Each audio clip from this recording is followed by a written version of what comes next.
નમસ્કાર મિત્રો, આજના બે મુખ્ય સમાચાર. વર્ષના પ્રથમ સૂર્યગ્રહણથી સાવધાન. આજે 17 ફેબ્રુઆરી વર્ષનો પ્રથમ સૂર્યગ્રહણ થવાનો છે.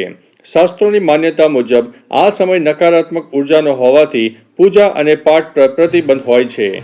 ખાદ્ય પદાર્થોમાં તુલસીના પાન રાખવા અને ભગવાનના મંત્રોનો જાપ કરવો હિતાવહ છે.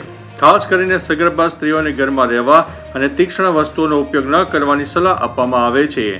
ગ્રહણ બાદ સ્નાન અને ગંગાજળનો છંટકાવ કરવાથી શુદ્ધિ મળે છે અને ગ્રહણની નકારાત્મક દૂર અસર થાય છે.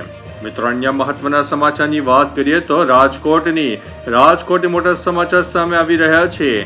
ડબલ સિઝન વચ્ચે હવે રોગચાળો વકર્યો હોવાના અહેવાલ છે. રાજકોટમાં મચ્છરોનો ઉપદ્રવ અસહ્ય બન્યો છે, ખાસ કરીને નદી કાંઠાના વિસ્તારોમાં, અને મચ્છરજન્ય રોગો વધતા રાજકોટ મહાનગરપાલિકાનું આરોગ્ય તંત્ર સઘન ચેકિંગમાં જોડાઈ ગયું છે. છેલ્લા એક વર્ષમાં તાવના 5034, શરદી ઉધરસના 6647 દર્દીઓ નોંધાયા છે.